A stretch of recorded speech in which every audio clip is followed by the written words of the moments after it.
Cet individu s'appelle Jean Lajeunesse. À la fin des années 80, il sème la terreur chez les employés des banques de la région de Montréal. On a calculé qu'il faisait une banque par mois.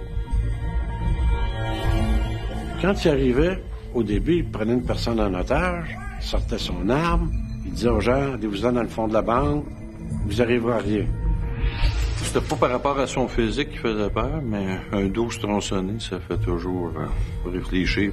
C'est lui qui avait le gun, c'est pas nous autres.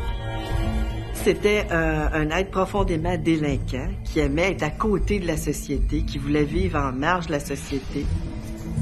Condamné à 15 ans de prison en juin 1988, Jean Lajeunesse s'évade de l'établissement Archambault quelques mois plus tard.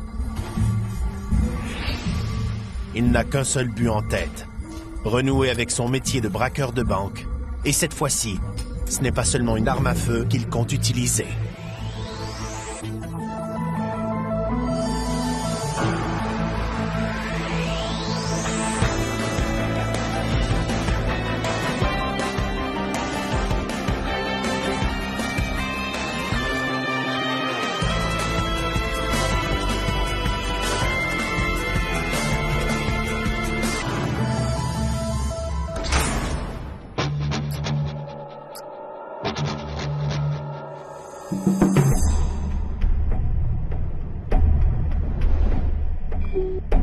À l'automne 1988, Jean Lajeunesse est détenu à l'établissement Archambault situé à Sainte-Anne-des-Plaines, dans les Basses-Laurentides. Il est considéré comme un prisonnier exemplaire. Il parlait pas fort, il était calme, il était toujours à son affaire. Il était tellement à son affaire que même le directeur du pénitencier n'a jamais entendu parler de lui tout le temps qu'il était là. Jean Lajeunesse, comme prisonnier, je peux pas dire que c'était quelqu'un de dérangeant. À titre de directeur, je peux vous dire qu'on connaît habituellement beaucoup plus les détenus dérangeants, les cas dangereux. Dans le cas de Lajeunesse, rien de particulier. Toujours à sa place, toujours le même rituel, toujours à telle heure, toujours à la même place. C'était pas un détenu à trop contrairement aux autres là, qui veulent battre tout le monde.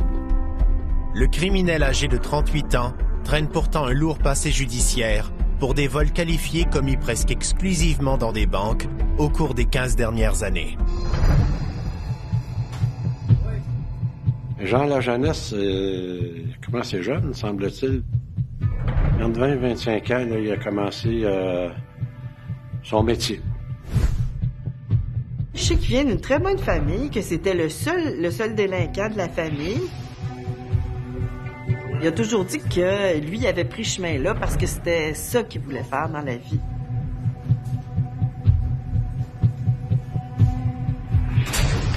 Au moment de sa détention en 1988, Jean Lajeunesse commence tout juste une sentence de 15 ans pour vol qualifié, complot et possession d'armes. Il n'en est pas à son premier séjour en prison. Il a eu sa première sentence pour des vols qualifiés. Suite à ça, il a purgé un certain temps et après ça, il a été envoyé au minimum. Ce séjour de Jean Lajeunesse derrière les barreaux s'est déroulé sans incident. Sa bonne conduite lui a même mérité des sorties de jour, mais il en a profité pour prendre la clé des champs. Repris après 10 mois de cavale, il est envoyé dans un pénitencier d'où il est presque impossible de s'évader. L'établissement Archambault était un établissement à niveau sécuritaire maximal. Donc, c'était, avec Donnacona, je dirais, l'établissement majeur le plus sécuritaire au Québec. En maximum, je vous dirais que les évasions sont très rares. À l'établissement Archambault, Jean Lajeunesse mène une vie rangée et tranquille. Plutôt du type solitaire, il cultive l'art de passer inaperçu. Il ne possède aucune caractéristique physique distincte et n'affiche aucun tatouage. Il a de l'air de rien. Il peut passer pour un plombier, un menuisier, un monsieur tout le monde. La très grande majorité doivent travailler. C'est une exception si le détenu ne travaille pas.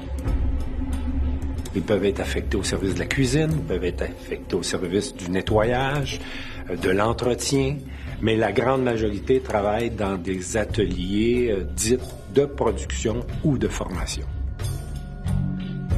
En bon prisonnier modèle, la jeunesse choisit de combiner loisirs et travail en offrant ses services pour travailler à l'atelier de poterie. Jean La Jeunesse passait ses journées dans l'atelier de poterie pour faire le ménage, préparer la glaise, puis tout ça, pour s'assurer que les fourneaux fonctionnent bien.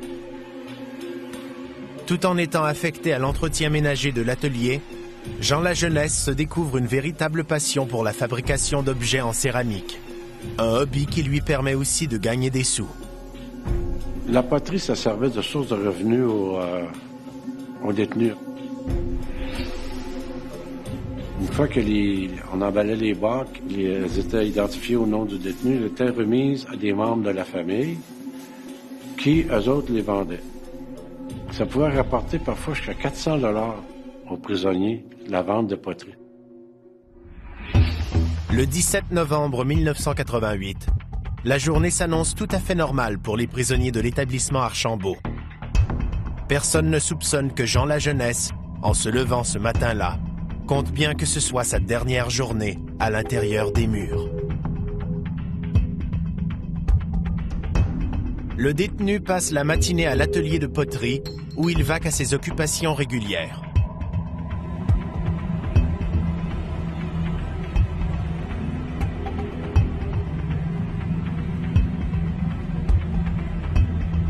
Puis, en début d'après-midi, Jean La Jeunesse se rend dans le secteur des visites où l'attend un homme prétendant être son frère. Le visiteur signifiait son désir de venir par téléphone. Et lorsqu'il s'y présentait, nécessairement il était identifié, il était admis au secteur de la visite, qui était à cette époque-là une visite contact. Auparavant, dans des établissements à sécurité maximum, c'est comme on voit dans certains films, c'était la visite derrière une paroi vitrée. Mais l'établissement Archambault, à l'époque, était doté de visites contact dans une salle où les détenus sont assis à une table fixe.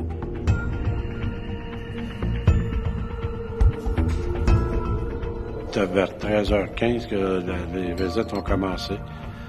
Ils ont discuté ensemble jusqu'à vers la fin des visites qui se terminaient à 15h30.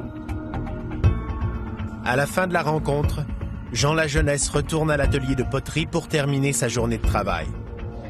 Mais étrangement, le visiteur ne quitte pas la prison et va plutôt s'enfermer dans les toilettes. L'établissement Archambault était, à l'époque, une nouvelle structure de prison. C'était ce qu'on peut appeler une prison intérieure, c'est-à-dire qu'on pouvait communiquer avec tous les secteurs de la prison sans aller à l'extérieur du pénitencier. Jean La Jeunesse se rend dans une salle adjacente à l'atelier de poterie où il doit procéder à la préparation de la marchandise qui doit quitter l'établissement à la fin de la journée. Dans ce secteur-là, il y a d'autres détenus qui sont affectés à, entre autres, l'emballage des poteries, des pièces faites, puisque le four se trouve à cet endroit-là. Avec l'aide d'un détenu, Jean La Jeunesse empile des boîtes remplies de poterie sur un chariot. Mais ce que les gardiens affectés à l'atelier ignorent, c'est que 2 de ces boîtes sont complètement vides. Il y avait effectivement 2 boîtes qui étaient reliées ensemble. Entre ces 2 boîtes-là, on avait enlevé les parois intérieures, ce qui faisait que ça donnait l'équivalent de 2 boîtes. Mais ça paraît pas que c'est réuni ensemble. Le montage est bien fait que, à vue d'œil, tu peux pas savoir que c'est 2 boîtes séparées ou une boîte. Profitant d'un bref moment où la salle d'emballage est sans surveillance, Jean La Jeunesse se glisse à l'intérieur des 2 boîtes, que son complice referme aussitôt sur lui.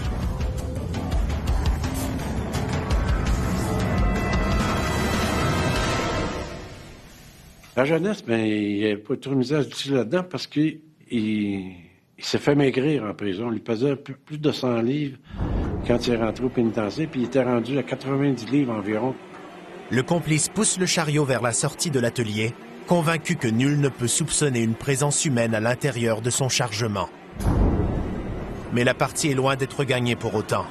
Il va falloir franchir non pas un, mais 2 contrôles de sécurité avant que la jeunesse ne puisse goûter à la liberté.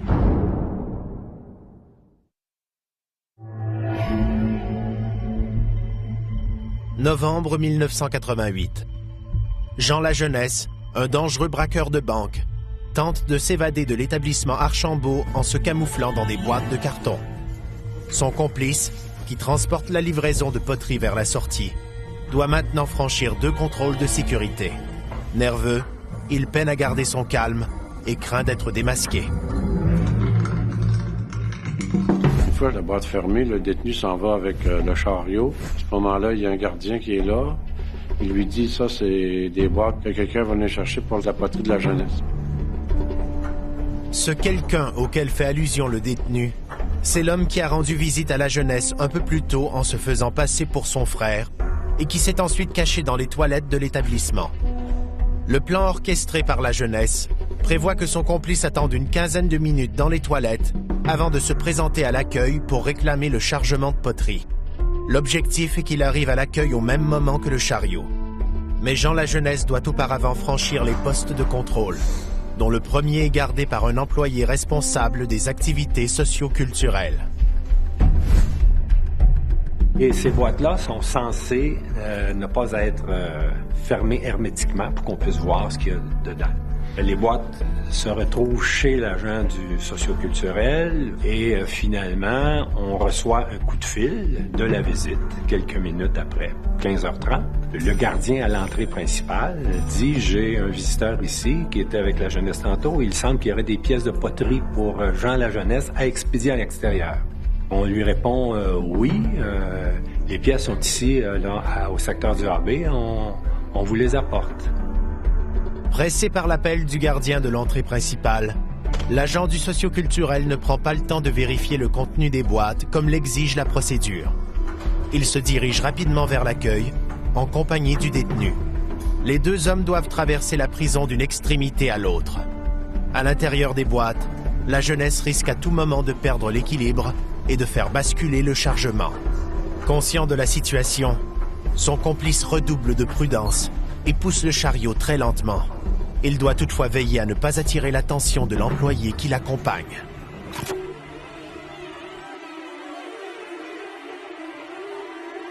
Il y a des contrôles sécuritaires, des portes métallisées, gardiens armés dans les contrôles qui ouvrent les portes seulement si le détenu a une passe ou s'il est accompagné d'un fonctionnaire. Le chargement et son passager clandestin atteignent la salle des visites sans éveiller les soupçons. Arrivé à cet endroit, le détenu doit laisser le chariot à l'agent socio-culturel et rebrousser chemin. L'employé se rend jusqu'au comptoir d'accueil, où l'attend le faux frère de Jean Lajeunesse. À l'intérieur des boîtes, la jeunesse se croise les doigts. Il sait que le gardien en poste à l'accueil doit effectuer un 2e contrôle du contenu des boîtes. Mais il compte sur le fait que le quart de travail des employés se termine dans quelques minutes et qu'ils sont souvent pressés de quitter. Fait qu'il n'y a pas de contrôle manuel qui est effectué, seulement un contrôle visuel. Et comme les boîtes avaient la même dimension que les boîtes normalement, le gardien n'avait aucune raison de penser qu'il y avait un détenu là-dedans. Mais le plus difficile reste à venir pour le complice de Jean Lajeunesse, qui devra transporter les boîtes une à une jusqu'à sa voiture stationnée environ 200 mètres plus loin. Mais là encore, il va jouer de chance. On se rend jusqu'à la porte, on ouvre la porte, et là, on s'aperçoit que c'est frisquet dehors. Le gardien offre au faux frère, au lieu qu'il transporte une boîte à la fois à l'auto, qui est un peu loin, puis qu'il revienne avec la température, lui offre de prendre le chariot. Ce qu'il accepte. Le complice se dirige seul avec le chariot vers sa voiture. Il ne reste qu'un dernier obstacle à franchir avant que Jean Lajeunesse se retrouve en liberté. Cet obstacle, c'est la présence d'un gardien qui, du haut de sa tour, surveille le stationnement des visiteurs. Il s'assure que le gars qui est dans la guérite en haut, dans la tour, ne le voit pas et décharge les boîtes dans l'auto. Vu que le gardien dans la tour n'a pas une vue parfaite sur l'auto, il ne peut pas voir qu'est-ce qui se passe lors du déchargement. Une première, puis une seconde boîte sont déposées dans le coffre du véhicule. Mais au moment de soulever les boîtes dans lesquelles la jeunesse est dissimulée, celles-ci se défont et le fugitif est exposé au grand jour. Vif comme un chat, il bondit dans le coffre de la voiture et s'y blottit. Tout ça s'est passé si vite que le gardien de sa guérite n'a rien vu. Puis le faux frère va porter le chariot pas plus vite que quand il est arrivé avec, rien ne peut laisser croire que lui, il est pressé de se sauver et de s'en aller parce qu'il y a un détenu dans l'auto. Puis il repère son auto, il démarre, et c'est ainsi que la jeunesse se sauve. Dans le coffre de la voiture qui l'amène vers sa nouvelle vie, Jean la jeunesse jubile. Il n'a que trop hâte de renouer avec ses anciennes habitudes et déjà, il planifie son prochain vol de banque. Au même moment où la voiture quitte le périmètre de l'établissement Archambault, c'est l'heure du décompte de fin de journée à l'intérieur des murs. Donc, 4h moins 5 environ, on doit faire un compte officiel. Tous les détenus doivent être dénombrés. S'il en manque un, tout est paralysé, on le cherche. Alors, le quart de travail qui travaillait de 8h à 4h fait son compte, il en manque un. C'est là qu'on s'aperçoit que Jean la jeunesse n'est plus là. Donc, là, c'est le branle-bas de combat. Les détenus restent confinés dans leurs cellules. On barre les cellules. Les gardiens fouillent l'établissement. Ils vont voir à la poterie parce qu'ils savent qu'il était là. Au bout de quelques heures, il y a des détenus qui vont dire à la direction, cherchez-le pas, là, il est parti, la jeunesse. Et là, j'ai une information qui dit, est-ce que vous avez toujours vos caméras sur la sortie des visites en fin d'après-midi? Oui. Analysez vos bandes. On se dépêche à regarder les bandes. Et ce que l'on découvre, on découvre le fameux chariot. On voit le visiteur s'en aller avec le chariot. Les autorités de la prison convoquent immédiatement les 2 employés impliqués. Ceux-ci reconnaissent ne pas avoir respecté la procédure à la lettre. À ce moment-là, on se dit, bon, avec le témoignage des 2 employés, la jeunesse était certainement dans la boîte. Une autre séquence vidéo, captée par la caméra de surveillance située dans la salle des visites, va permettre à la direction de la prison de conclure qu'ils ont un fugitif en cavale. La jeunesse, pour se rendre au secteur de visite, n'a pas allé à l'extérieur. Et pourtant, on le voit en caméra, l'effet que pendant qu'il y a la visite, il porte un certain nombre, je vous dirais, de chandails. Il savait sans doute qu'il risquait d'être, je sais pas, à l'extérieur pendant une période donnée, au moment où il faisait froid. Immédiatement, les autorités avisent tous les corps policiers du Québec qu'un détenu du nom de Jean la jeunesse vient de prendre la clé des champs. Au quartier général de la police de Montréal, le directeur des crimes contre la personne reçoit cette information avec beaucoup d'appréhension. À la fin des années 70, début 80, Montréal était malheureusement la capitale des vols à main armée dans les institutions financières, avec plus de 900 vols qualifiés par année. André Tessier connaît très bien le criminel recherché, puisqu'il l'a traqué pendant sa première cavale, il y a à peine 2 ans. Une première évasion au cours de laquelle Jean la jeunesse a commis de nombreux vols qualifiés. Les voleurs de banque récidivent tout le temps. Les braqueurs de banque, ce sont des individus armés, donc potentiellement dangereux. Ce qui inquiète particulièrement le policier à ce moment-là, c'est que par le passé, le fugitif n'a pas hésité à prendre en otage des employés de banque pour arriver à ses fins.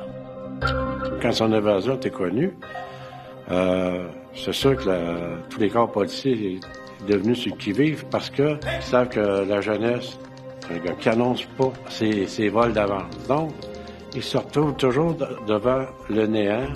Comment ça va se dérouler? Qu'est-ce qui va se passer? Cette fois-là, est-ce qu'il va y avoir mort d'homme ou enlèvement, séquestration? Toutes les hypothèses sont envisagées.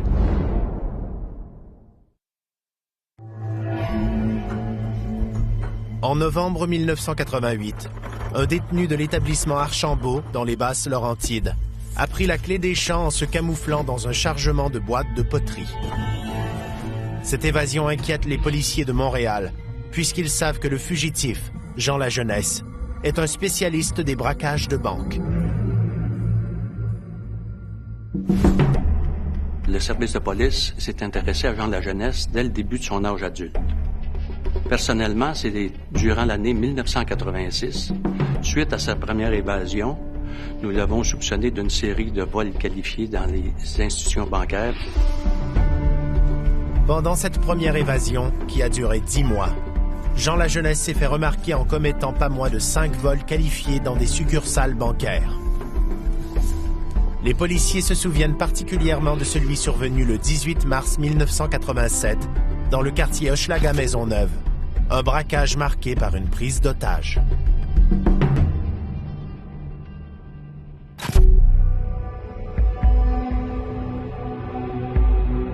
Ce matin-là, vers 9 h, Gérald Lortie, comptable adjoint à la succursale de la Banque nationale située rue Sainte-Catherine-Est, entre au travail comme il a l'habitude de le faire. Je faisais un peu de gestion de personnel, je faisais aussi d'administration et je servais des clients au comptoir. C'était des banques de quartier, les clients, on les connaissait davantage parce qu'on était plus proche de nos clients. Gérald Lortie et ses collègues ne se doutent pas qu'ils vont recevoir ce jour-là la visite de 2 criminels armés et dangereux, Jean Lajeunesse et son complice de l'époque, Léo Simard.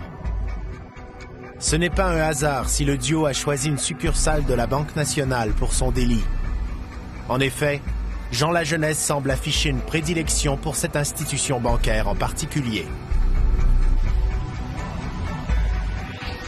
Non pas que les banques nationales étaient moins sécuritaires que les autres, mais elles étaient parmi les premières institutions à avoir instauré le système de guichet central dans leurs succursales. Nous autres, on appelait ça un cube, où une caissière était à l'intérieur, détenait tous les argents de la succursale. Les autres caissières, si dans ce que le client nous demandait, il avait besoin d'argent, il référait à la caisse centrale. Tout l'argent passait par la caisse qui était unique, qui était centrale dans la succursale. Et c'est là que se trouvent les plus gros montants d'argent. Donc, il y a un roulement d'argent qui peut varier des fois de 20 à 40 000 $ dans ces petites caisses-là.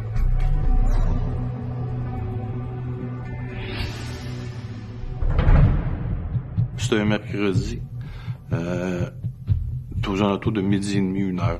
Je suis seul à mon bureau, puis je suis effectivement en train d'écrire, mais il y a peu de bruit dans la succursale parce qu'il n'y a pratiquement pas de clients. Fait que je me préoccupe pas de ce qui se passe dans la succursale.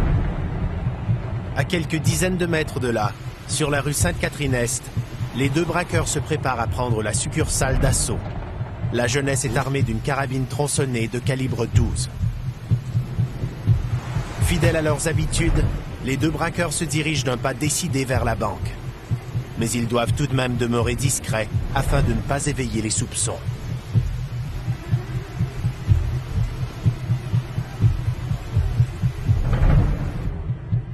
Les 2 voleurs entrent en silence dans l'établissement. Léo Simard reste près de la porte pour surveiller les allées et venues des employés, pendant que son complice se rend directement au bureau du comptable adjoint. Il avait peaufiné sa façon de faire. Et sa façon de faire était qu'il énervait pas personne. Quand il rentrait, il criait pas, c'était un hold-up, là. Il arrivait doucement, tranquillement. C'était pas un bel homme, mais il avait un certain charisme. Quand il te parlait, tu le regardais. J'entends pas personne venir, sauf que à un moment donné, de touche tronçonnée du voleur me relève la tête. Fait que c'est par son fusil que la tête m'a relevé. Et là, il me dit, de façon très polie, on va aller au coffre, puis on va rouvrir les coffres, puis si tu fais ça comme faut, ça va bien aller. Gérald Lortie comprend que s'il veut protéger son personnel, il doit obéir au braqueur. Il prend toutefois le temps d'appuyer discrètement sur le bouton d'alarme caché sous son pupitre, avisant ainsi les policiers de Montréal qu'une situation d'urgence est en cours. Pendant que Gérald Lortie se dirige vers la caisse centrale, sous la menace de l'arme de Jean Lajeunesse, Léo Simard fait le décompte, à haute voix, des secondes qui s'écoulent. Là, j'entends l'autre qui est à l'autre côté, mais là, lui, il commence à compter. Lui, il calcule le temps. On l'entend, là, parce qu'à chaque 10 secondes, on l'entend continuellement durant le vol. Les 2 voleurs savent que le coffre-fort convoité est doté d'une minuterie qui en empêche l'ouverture avant un délai de 5 minutes. Ils ont établi qu'ils ne doivent pas rester à l'intérieur de la succursale plus de 7 minutes. Il avait déjà vérifié le temps de réponse des policiers. Tout dépendant, évidemment, de l'endroit, parce que c'est bien relatif, c'est le temps de réponse. Tu peux avoir une patrouille de police qui est à 2 coins de rue de la banque. On peut en avoir une qui est à 15 ou 20 coins de rue de la banque. Mais il avait jugé qu'à l'heure où il faisait le crime, que 5 minutes, ça couvrait tout, même si quelqu'un déclenchait le système d'alarme.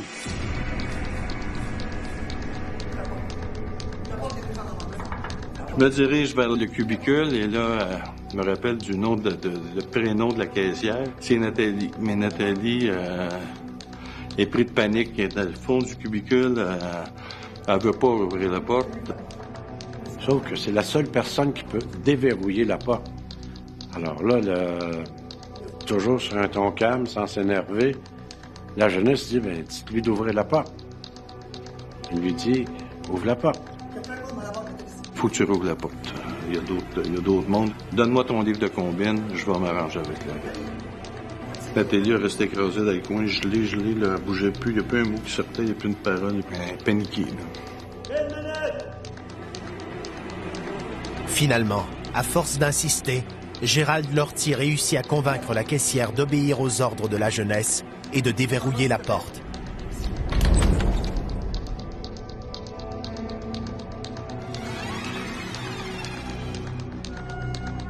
Fait qu'il dit, celui-là, je sais que ça prend 5 minutes. Celui-là, je sais que ça prend 15 minutes, on s'en occupe pas. Mais celui-là, 5 minutes, je veux que tu le partes. Il connaît comment ça fonctionne. Il connaît l'opération des coffres à la Banque nationale, pareil comme s'il avait travaillé à l'intérieur de la succursale. Toujours sous la menace de la carabine tronçonnée, Gérald Lortie compose le code secret qui permet d'ouvrir le coffre-fort contenant jusqu'à 20 000 $.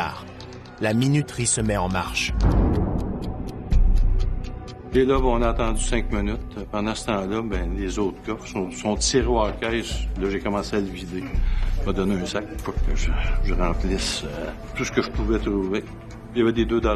Il y avait un peu de 1 $ papier, mais les nouveaux 1 $ commençaient à sortir. Fait qu'on en avait aussi en... Fait qu'il a pris les 1 $, puis là, il dit, il en reste dans le fond. J'ai dit, écoute, moi, ça me dérange pas si tu les veux, mais tu vas trouver ça pesant. C'est toutes des boîtes de 25 sous. Il dit, t'as raison, il laisse-les là.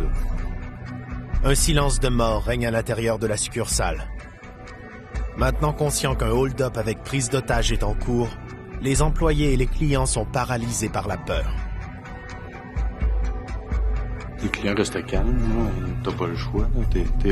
T'es rentré dans la succursale, tu peux plus sortir. Restez calme, on se couche. Les gens t'es couché par terre. Seul le décompte à haute voix de Léo Simard, le complice de la jeunesse toujours en poste devant la porte d'entrée, vient briser le silence. Lui, c'était calculé à 3 minutes, 4 minutes. Jean, la jeunesse, n'a jamais regardé sa montre, là, mais lui, il sait que ça fait 1 minute qu'il est dans le succursale. Ça fait 2 minutes qu'il est dans le succursale. Ça fait 3 minutes qu'il est dans le succursale. Et quand il lâche le 5 minutes, je dirais peut-être 5 ou 10 secondes après, effectivement, le 5 minutes déclenche, on l'entend déclenche.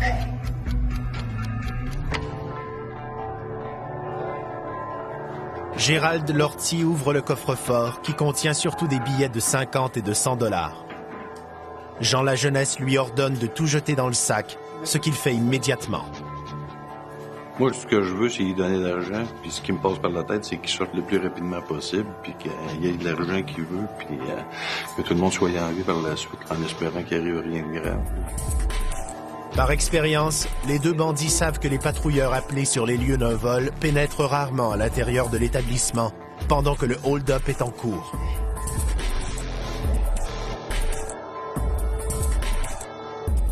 Les premiers intervenants, ce sont les patrouilleurs du secteur concerné qui, suite à un appel logé au 911, que ce soit le système d'alarme ou autre, les policiers doivent arriver de façon diligente et discrète sur les lieux, agir de façon sécuritaire et s'assurer que les suspects ont bel et bien quitté la banque avant d'y pénétrer. Mais les voleurs jouent de chance. Aucun patrouilleur ne s'est encore pointé au moment où Gérald Lortie finit de vider le coffre-fort. Les policiers avaient mis plusieurs mois avant de retrouver Jean Lajeunesse et de mettre un terme à sa première cavale. Et quand il avait ensuite été condamné à purger 15 ans d'emprisonnement, il croyait bien être débarrassé de lui pour un bon moment. Mais au lendemain de sa deuxième évasion, en novembre 1988, tout était à recommencer. Il savait que cette fois, la jeunesse ne ferait pas de quartier. Novembre 1988. Jean Lajeunesse, un spécialiste des vols qualifiés dans les succursales bancaires, a réussi à s'évader de l'établissement Archambault en se dissimulant dans un chargement de boîtes de poterie. À peine a-t-il recouvré sa liberté qu'il planifie déjà son prochain braquage. La prison était rendue très, très pénible. Il disait tout le temps, je veux pas retourner en prison. Mais Jean Lajeunesse, il n'y en avait pas de limite. Puis il n'y avait pas de vue au futur. Les criminels qui réussissent sans se faire prendre pendant une longue période de temps prennent de l'assurance et se sentent invincibles. Ce sentiment d'invulnérabilité va amener Jean Lajeunesse à se montrer encore plus audacieux.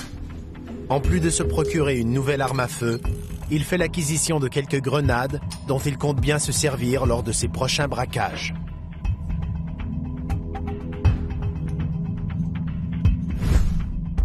Il est retourné dans ses banques nationales, il n'a rien changé de ses habitudes, mais à quelle banque nationale qu'il ferait d'une fois à l'autre, ça, il ne l'annonçait pas.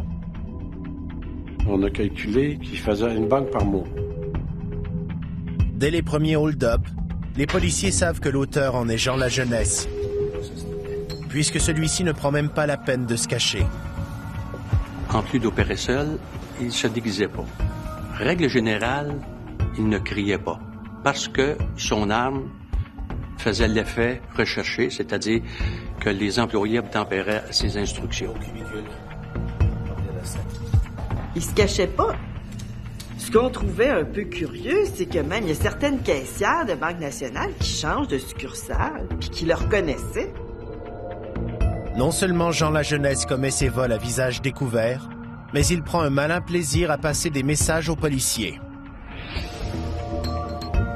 Et parfois même, il s'identifiait aux employés de la banque en disant, vous direz aux policiers, selon son vocable, que c'est Jean Lajeunesse.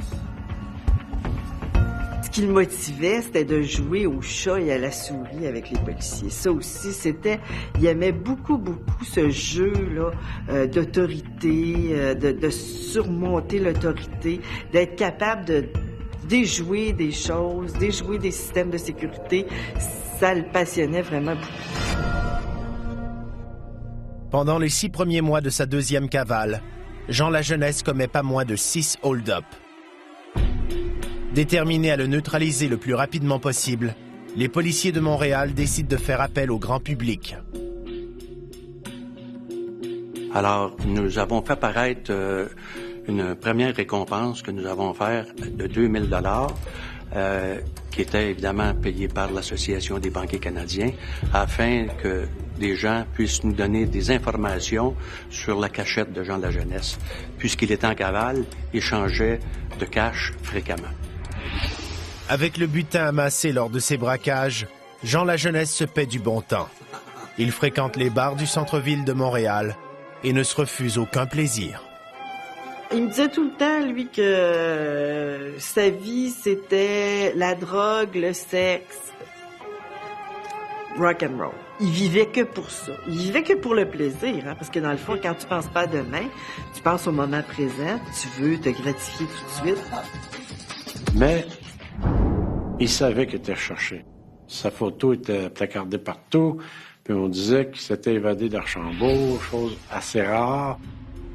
À la suite du premier avis de recherche à 2000 $, la jeunesse est restée tranquille. Ça lui a pris 6 semaines avant de recommettre son autre vol. Il dit, bon, on va laisser passer la tempête. Malheureusement, cette première offre de récompense-là n'a pas donné les résultats escomptés. Probablement parce qu'il était beaucoup plus prudent à ce moment-là. Et dans le but de délier davantage les langues, au mois de décembre, nous avons augmenté la récompense à 5000 $ et nous étions bien confiants de pouvoir obtenir des informations avec ce montant-là. Au moment où l'avis de récompense de 5 000 $ est publié dans les journaux de la métropole, soit le 9 décembre 1989, Jean Lajeunesse est en cavale depuis un peu plus d'1 an. Il a commis à ce jour 13 vols qualifiés dans des succursales de la Banque nationale de la grande région de Montréal.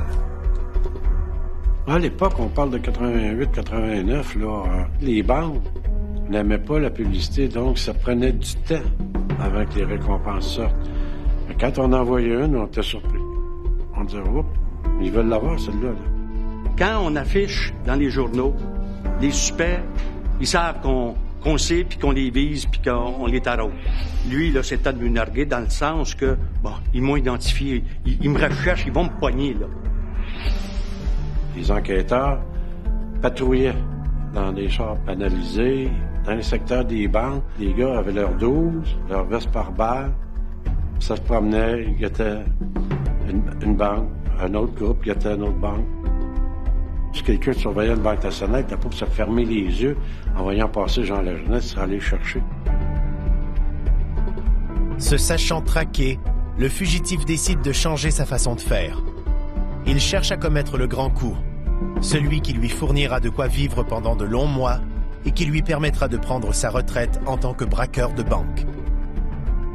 Il savait que nous le recherchions via les médias, alors il n'y avait plus rien à perdre. Et après 2 évasions réussies, après plusieurs vols qualifiés sans arrestation, il se sentait sûr de lui.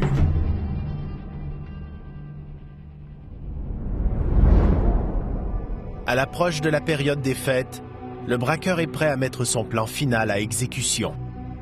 Il entend toutefois changer de secteur en ciblant une succursale de la Banque nationale située sur le boulevard Fernand-Lafontaine, à Longueuil. C'est une nouvelle succursale, ça, qui avait été établie dans un nouveau domaine à Longueuil, là. Et puis, pour servir la clientèle, c'était la majorité des professionnels, là. Alors, qui pouvaient venir jusqu'à 6 ans, le soir, là. Claudette Briand est directrice de crédit commercial sur le boulevard Fernand-Lafontaine depuis quelques mois seulement.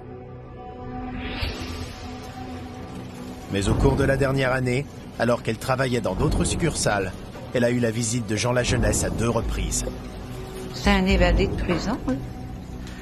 Alors, oui, il était connu. Son nom était sur toutes les lèvres. Tout le monde savait qui était Jean Lajeunesse. Le 28 décembre 1989, autour de 14h50, Jean Lajeunesse pénètre à l'intérieur de la succursale du boulevard Fernand-Lafontaine. Cette fois-ci, il n'a pas l'intention de se contenter du contenu du coffre-fort qui requiert seulement 5 minutes d'attente. Il est arrivé avec un sac de sport, puis il l'a laissé près de la porte d'entrée. Il s'est dirigé au comptoir. Là, il a commandé une traite de banque.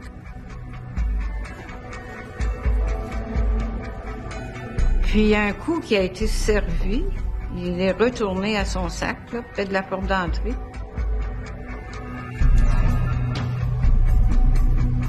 Il s'est penché sur son sac. Mais pendant ce temps-là, l'employé qui l'a servi est venu me voir, puis elle m'a dit, ben c'est Jean Lajeunesse qui est dans la succursale. Claudette Briand appelle son adjoint, qui se trouve dans un bureau à l'arrière, pour lui demander d'avertir les policiers de la présence de Jean Lajeunesse. L'adjoint s'exécute immédiatement. Les autres membres du personnel ignorent tous qu'une épée de Damoclès est suspendue au-dessus de leur tête. Mais là, le directeur de la succursale, lui, il est allé le voir. Il a mis la main sur l'épaule pendant qu'il était penché, puis il a demandé s'il pouvait l'aider. Jean Lajeunesse répond au directeur en sortant un revolver de son sac, ainsi qu'une grenade, une arme qu'il n'a jamais utilisée à ce jour. Mais il y a toujours une première fois. Le 27 décembre 1989, un dangereux criminel en cavale s'est introduit dans une succursale de la Banque nationale sur le boulevard Fernand-Lafontaine, à Longueuil. Jean Lajeunesse est un spécialiste des vols qualifiés. Il en compte plus d'une trentaine à son actif. Armé d'un revolver et d'une grenade, il a pris le directeur de la succursale en otage.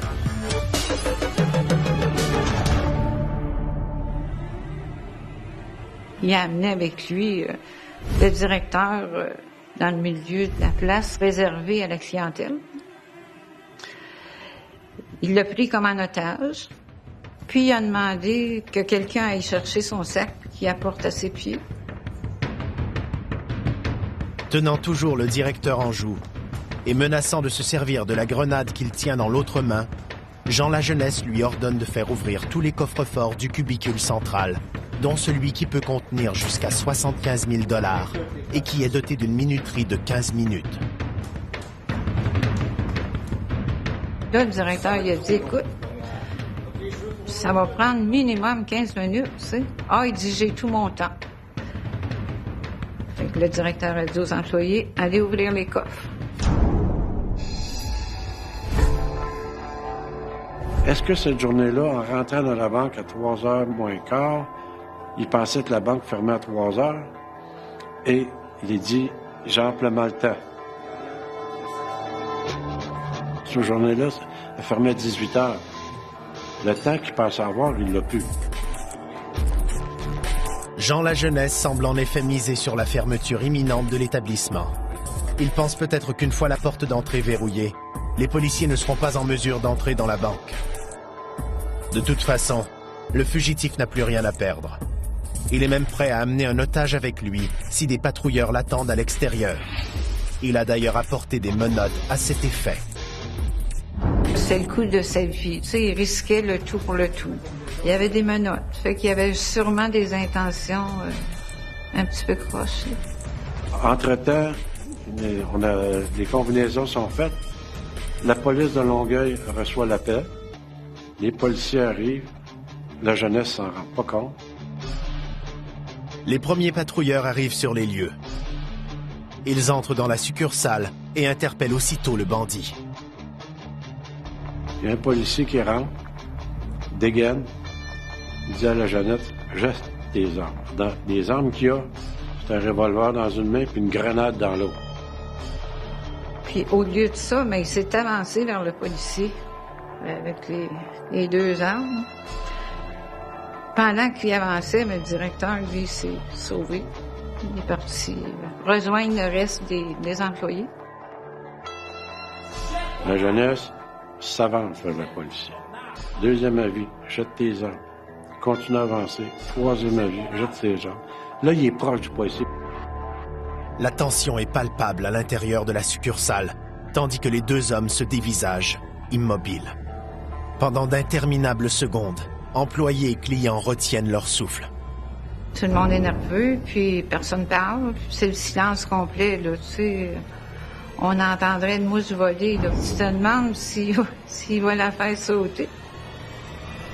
Le fugitif fait un pas de plus vers le policier. Se sentant menacé, celui-ci ouvre le feu et l'atteint en plein cœur. Jean Lajeunesse s'écroule au sol. Il a tiré dans la poitrine. Puis il est tombé comme ça par en arrière. Quand je l'ai vu tomber, je suis allée près de lui. Je voulais pas qu'il meure tout seul.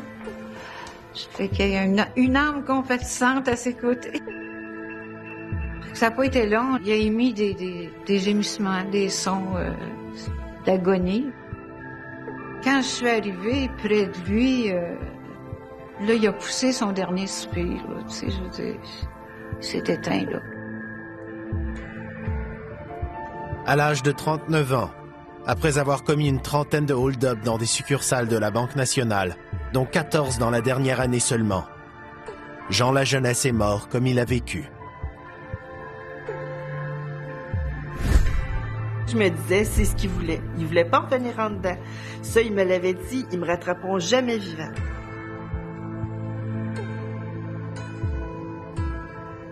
Il a couru devant son destin, dans le fond, là, parce que s'il s'était rendu, il serait pas mort, là. En fait, il est mort avec le métier qu'il aimait mieux faire.